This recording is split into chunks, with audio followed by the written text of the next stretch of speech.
قال اللہ تبارک و تعالی فی القرآن الکریم وما هذه الحیاة الدنیا الا لہو ولعب وان الدار الآخرة لہی الحیوان لو کانوا یعلمون۔ ہمارے بیچ تشریف فرما علماء کرام، دور و نزدیک سے تشریف لائے ہوئے مہمان اعظام، میری پردہ نشین ماؤں اور بہنوں، اور اس پروگرام کے سرپرست محترم جناب الحاج وحید احمد صاحب اور جناب سراج الدین عرف منو پردھان صاحب و جملہ تمام ذمہ داران، خاص طور پہ اس مسجد کے امام جناب حافظ ابو حذیفہ حفظہ اللہ۔ سب سے پہلے ہم اللہ رب العالمین کا شکر ادا کرتے ہیں کہ جس نے ہم سب کو پیدا کیا، بعد درود و سلام عرض کرتے ہیں تمام انبیاء پر، خاص طور پہ آخری نبی جناب محمد الرسول اللہ صلی اللہ علیہ وسلم پر۔ محترم سامعین، ایک چیز ہم خوب اچھی طریقے سے جان لیں، اپنے ذہن و دماغ میں اچھی طریقے سے بیٹھا لیں کہ یہ دنیا اور دنیا کی نعمتیں، دنیا کی آسائشیں اور دنیا کی رنگینیاں یہ آخرت کے مقابلے میں کچھ بھی نہیں ہے۔ آخرت کے مقابلے میں اس کی کوئی ویلو نہیں، کوئی حیثیت نہیں۔ اللہ کے نبی صلی اللہ علیہ وسلم نے ایک مثال دے کر بیان فرمایا، کہا مَا الدُّنْيَا فِي الْآخِرَةِ إِلَّا مِثْلُ مَا يَجْعَلُ أَحَدُكُمْ إِصْبَعَهُ۔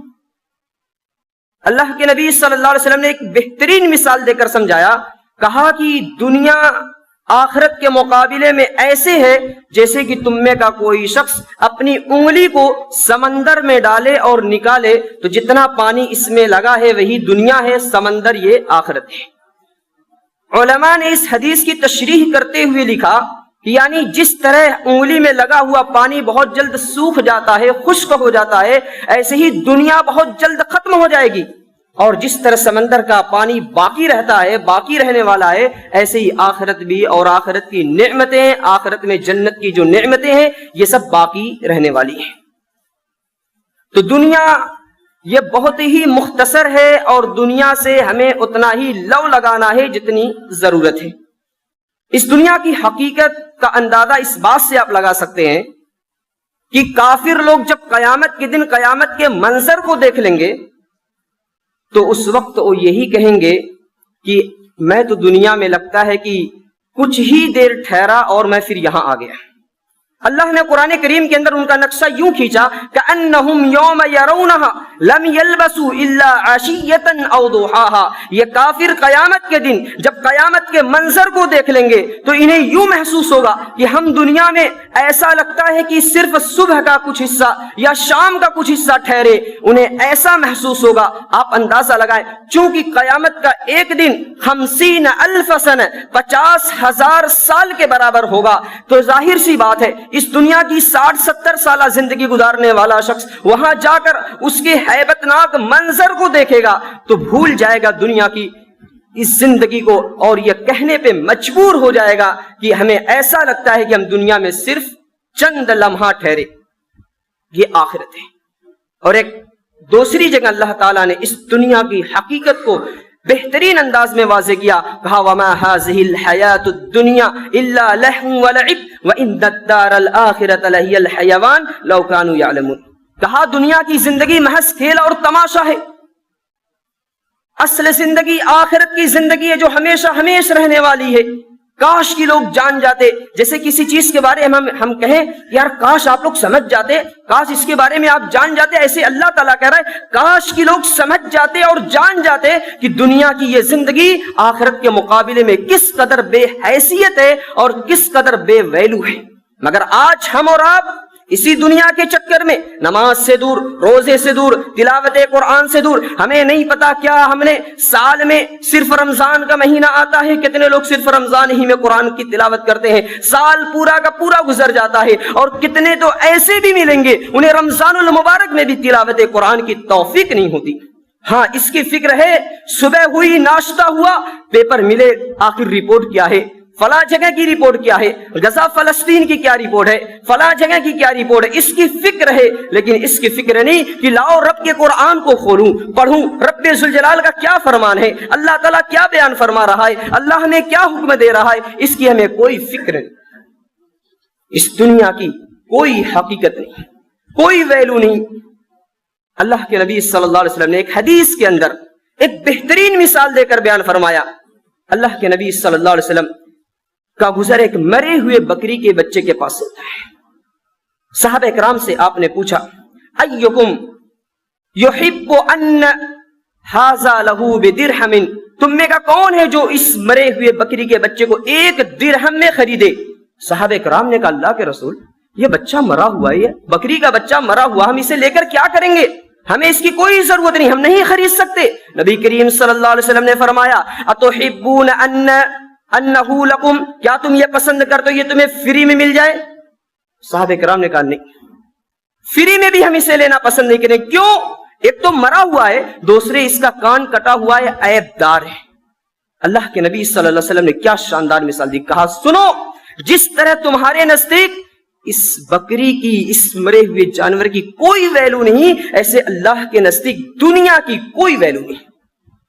اور ایک دوسری حدیث میں اللہ کے نبی صلی اللہ علیہ وسلم نے فرمایا اگر دنیا کی ویلو اللہ کے نزدیک ایک مچھر کے پر کے برابر بھی ہوتی تو اللہ کافر کو 1 گھونٹ پانی نہیں دیتا ہے، 1 گھونٹ بھی پانی نہیں دیتا، لیکن اللہ کافروں کو بھی پانی دے رہا ہے، مسلمانوں کو بھی دے رہا ہے، اہل ایمان کو بھی دے رہا ہے۔ یہ آکسیجن کافر بھی لے رہے ہیں، مسلمان بھی لے رہے ہیں، یہ ہوائیں، یہ پانی، یہ دریا، یہ سمندر، یہ پہاڑ، ساری چیزوں سے جس طرح مسلمان فائدہ اٹھاتے ہیں، جس طرح اہل ایمان فائدہ اٹھاتے ہیں، ویسے کافر و مشرک بھی فائدہ اٹھاتے ہیں۔ کیوں؟ اس لیے کہ دنیا کی اللہ کے نزدیک کوئی ویلو نہیں۔ اس دنیا کی حقیقت کو ہمیں سمجھنے کی ضرورت ہے۔ ایک پیاری حدیث آپ کے سامنے عرض کر دوں، نبی کریم صلی اللہ علیہ وسلم ایک چارپائی پہ لیٹے ہوئے، نام رسول اللہ صلی اللہ علیہ وسلم علی حسیر، اللہ کے نبی صلی اللہ علیہ وسلم ایک چارپائی پہ لیٹے ہوئے ہیں۔ جب آپ بیدار ہوئے آپ کے پہلو میں اس کے نشانات تھے۔ صحابہ کرام نے جب یہ منظر دیکھا تو کہا یا رسول اللہ، اے اللہ کے رسول لو اتخذنا لک وطاعا، اے اللہ کے رسول کیا ہم آپ کے لیے نرم گرم بستر کا انتظام نہ کر دیں؟ نبی کریم صلی اللہ علیہ وسلم نے کیا جواب دیا؟ مالی فی الدنیا، مالی للدنیا، مجھے دنیا سے کیا لینا دینا، میں تو دنیا میں ایسے ہوں جیسے کہ ایک مسافر جو سفر پہ نکلتا ہے، کسی درخت کے سائے میں تھوڑی دیر آرام کرتا ہے پھر چل دیتا ہے، اس طرح میری یہ دنیا کی زندگی ہے، کب میری موت آ جائے کسی کو پتا نہیں۔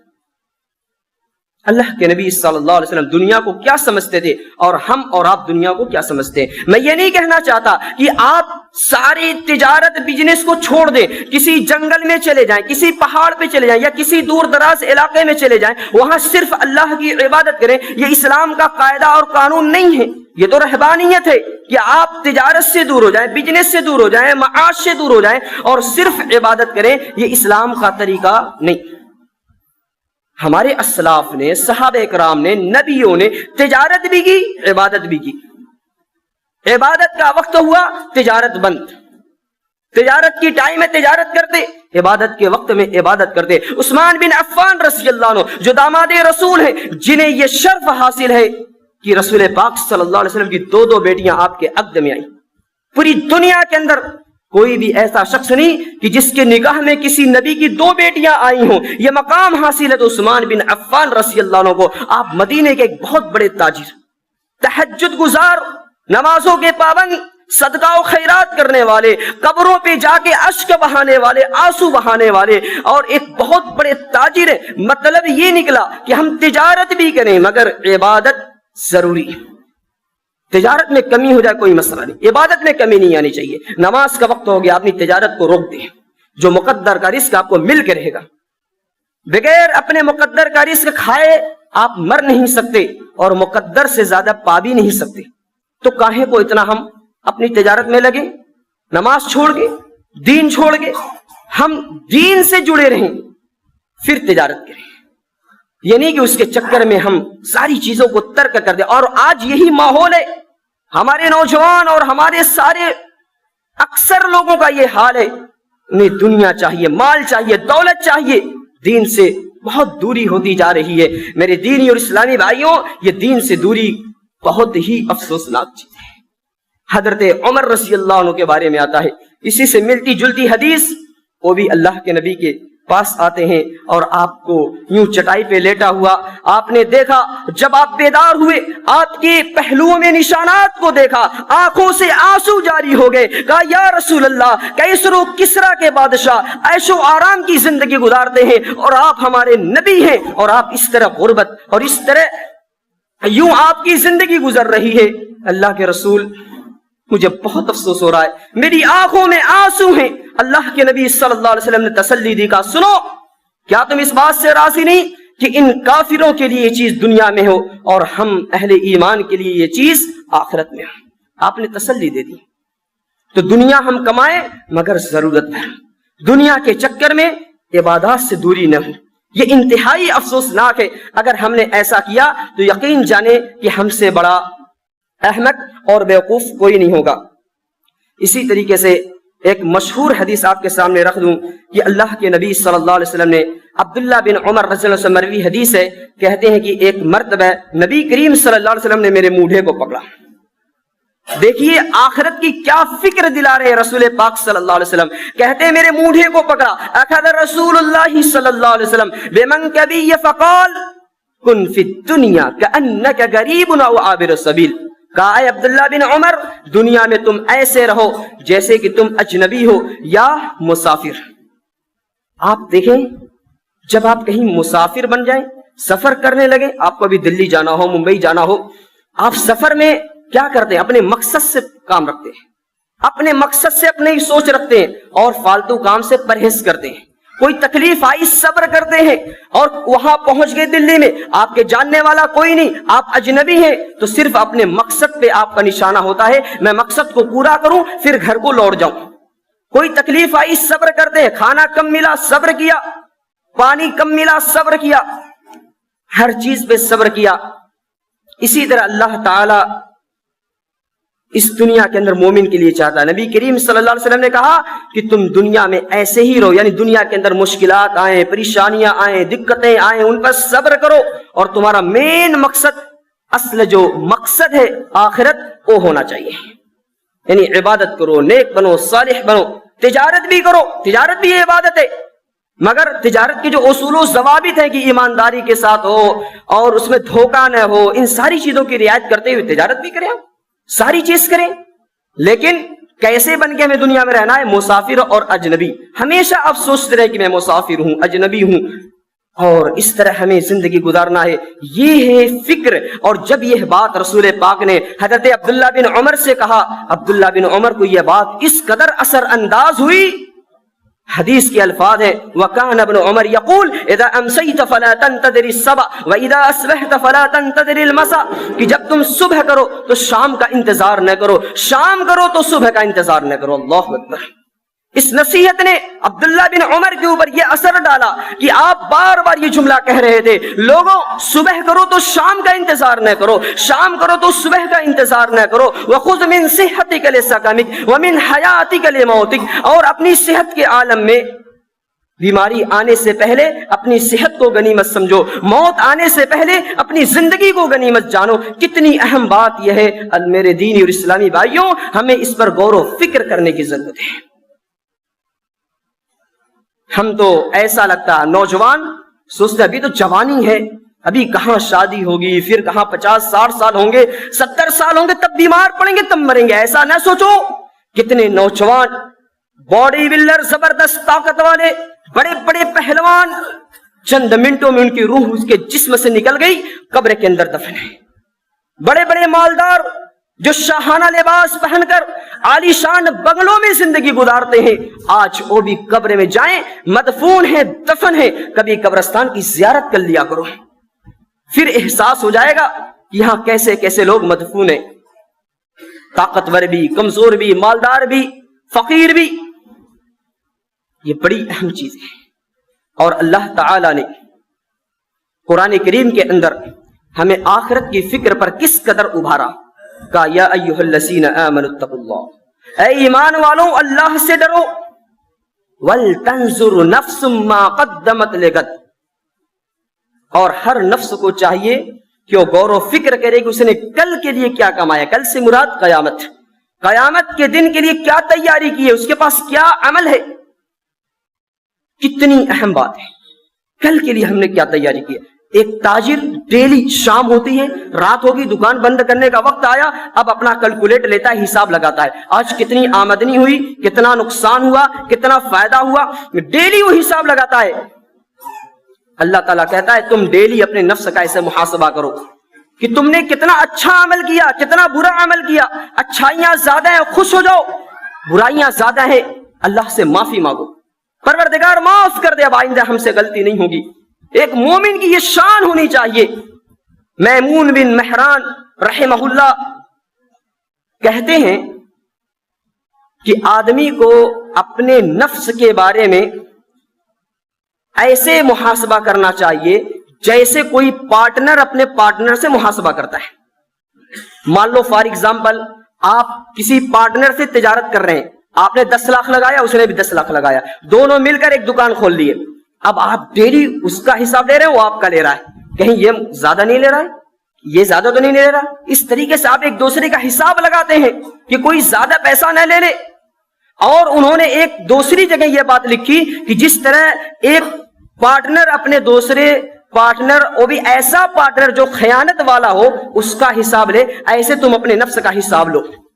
اگر ہمیں پتا چل جائے کہ ہمارا جو پارٹنر وہ خیانت کرتا ہے، کبھی کبھی پیسہ لے بھی لیتا ہے، چوری کر لیتا ہے، ہم اور ہوشیار ہو جائیں گے، کیمرہ لگا لیں گے، کسی کو CID بنا کر وہاں چھوڑ دیں گے کہ یہ ہمارے جو پارٹنرشپ کی تجارت ہے، بزنس ہے، اس میں سے ایک پیسہ بھی چوری نہ کر سکے. زبردست طریقے سے ہم نگرانی کرتے ہیں، محاسبہ کرتے ہیں. وہ کہتے ہیں ایسے ہی ہم اپنے نفس کا محاسبہ کریں زبردست طریقے سے، کہ آج صبح سے لے کے شام تک پورا ایک ایک چیز ہم دیکھیں کہ صبح فجر بعد ہم نے تفریح کے لیے نکلے، راستے میں کوئی غلطی تو ہم نے نہیں کیا، پھر ناشتہ ہم نے کیا، بعد میں ہم سے کوئی غلطی تو نہیں ہوئی، دوپہر کا پھر کھانا کھایا، نماز پڑھا، پھر کوئی خطا اور غلطی تو نہیں ہوئی. یعنی شام ہوئی، رات ہوئی، عشاء کی نماز ہم پڑھیں اور بستر پر آئیں تو 2-3 منٹ کے لیے صرف یہ سوچ لیا کریں، 2-3 منٹ کے لیے کہ مجھ سے آج کوئی خطا تو نہیں ہوئی، کوئی غلطی تو نہیں ہوئی. اپنے نفس کا محاسبہ کریں.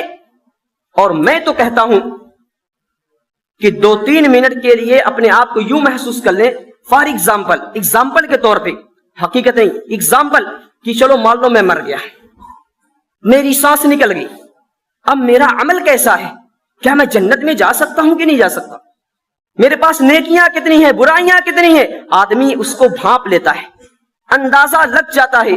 اس طرح آپ اندازہ لگا کے اچھے عمل کرنے کی فکر کریں، نیک عمل کرنے کی فکر کریں. اگر اندازہ ہم نے لگایا، ہمیں لگا کہ ہمارے اچھے عمل کم ہیں، برے عمل زیادہ ہیں، تو پھر اللہ سے توبہ کریں، اچھے عمل کی طرف آگے بڑھنے کی کوشش کریں. اور یہ اندازہ لگا کہ نہیں بھائی میں تو نیکی کے کام میں آگے ہوں، آج برائیاں مجھ سے کم ہوئی، تو پھر خوش ہو جائیں، اللہ کا شکر ادا کریں، الحمدللہ ہم نیکی کے کام میں آگے ہیں اور مزید نیکی کا کام کرنے کی ہم کوشش کریں. اسی میں ہمارے لیے خیر اور بھلائی ہے.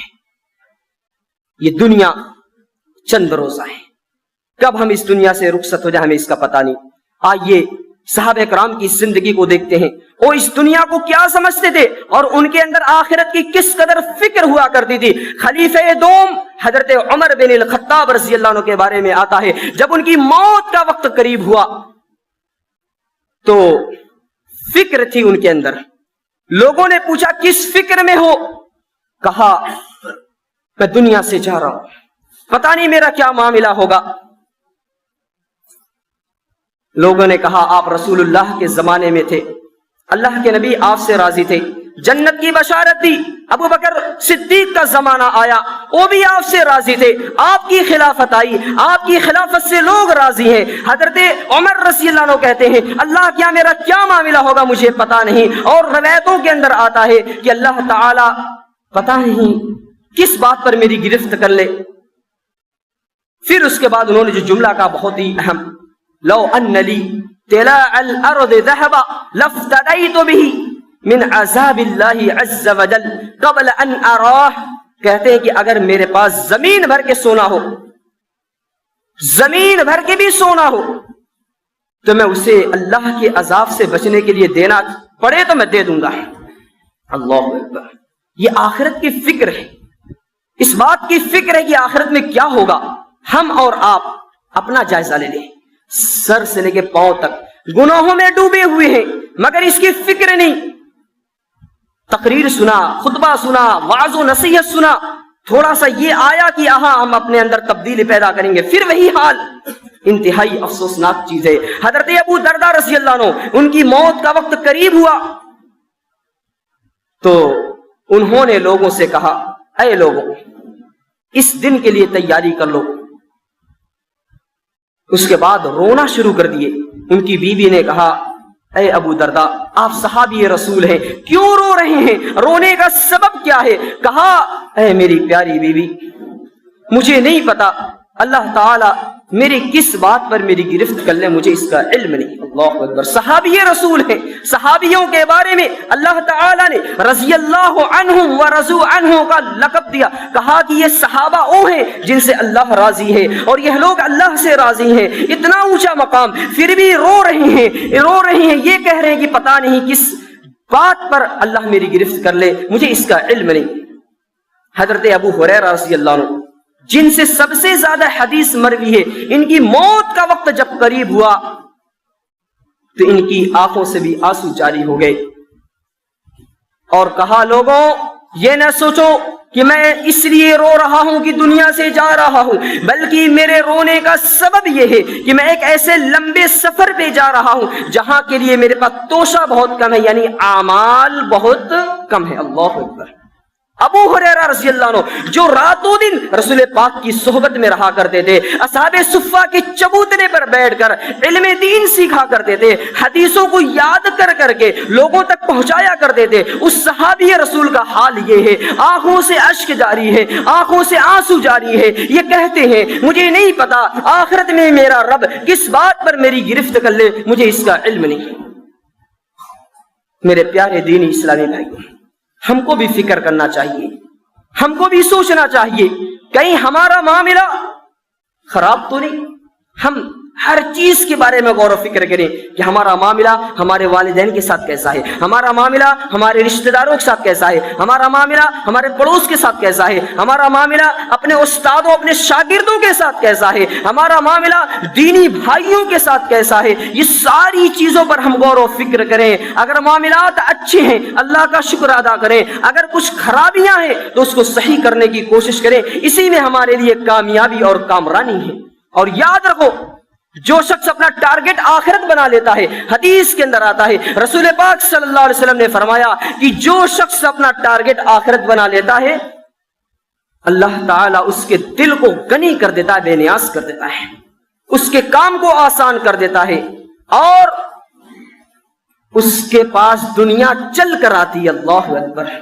دنیا چل کر آتی ہے اس کے پاس۔ اور جو شخص اپنے ٹارگٹ کو دنیا بنا لے، دنیا حاصل کرنا ہے، دنیا حاصل کرنا ہے، تو اس کے لیے بہت مشکلات آتی ہیں۔ اللہ ان کے کام کو مشکل بنا دیتا ہے اور اس کو بس اتنا ہی ملتا جتنا مقدر ہے، اور بہت ساری چیزیں ہوتی ہیں۔ اس لیے ہمیں اپنا ٹارگٹ آخرت بنانا چاہیے۔ تجارت کریں مگر عبادت بھی کریں، تجارت کریں مگر دین سے غافل بھی نہ رہیں، تجارت کریں، بزنس کریں مگر صحیح طریقے سے کریں، حلال طریقے سے مال کمانے کی کوشش کریں۔ ایسا نہ ہو کہ پیسہ آئے چاہے جہاں سے بھی آئے، یہ سوچ بالکل غلط سوچ ہے، بلکہ یہ سوچ ہونی چاہیے پیسہ ہمارا جو آئے وہ حلال طریقے سے آئے، حلال پیسہ ہمارے جسم میں جائے گا، حلال پیسہ ہمارے بچوں کی پرورش میں جائے گا تو اس کے فائدے ہمیں حاصل ہوں گے۔ اور اگر حرام طریقے سے ہم مال کو کما کر اپنے اوپر خرچ کریں گے، اپنے بچوں پہ خرچ کریں گے، تو اس کا ہمیں کوئی بینیفٹ اور کوئی فائدہ نہیں ملے گا۔ اس لیے میرے دین اور اسلامی بھائیوں، ان ساری چیزوں کو ہم اپنے سامنے رکھ کر اپنی زندگی گزارنے کی کوشش کریں، اسی میں ہمارے لیے خیر اور بھلائی ہے۔ یہ دنیا بہت ہی مختصر ہے، کب ہماری روح ہمارے جسم سے پرواز کر جائے اس کا کسی کو علم نہیں۔ اسی لیے ہم ان ساری چیزوں کو اپنے سامنے رکھیں اور آخرت کی فکر کرتے ہوئے زیادہ سے زیادہ نیک عمل کرنے کی کوشش کریں۔ اسی لیے ہمارے لیے کامیابی. چونکہ شیخ محترم آ چکے ہیں اور اصل خطاب شیخ کا ہی ہے، اس لیے میں انہی چند باتوں کے ساتھ اپنی بات ختم کرتے ہوئے اللہ رب العالمین سے یہ دعا کرتا ہوں کہ رب العزت ہم سب کو آخرت کی فکر کرتے ہوئے زیادہ سے زیادہ نیک عمل کرنے کی توفیق عطا فرما. اے رب العالمین ہمیں دنیا حسب ضرورت کمانے اور آخرت کی فکر زیادہ سے زیادہ کرنے کی ہمیں توفیق عطا فرما. اللہ ہمیں جب تک زندہ رکھ دین اور ایمان پہ، جب ہمارا خاتمہ ہو خاتمہ بالخیر ہو.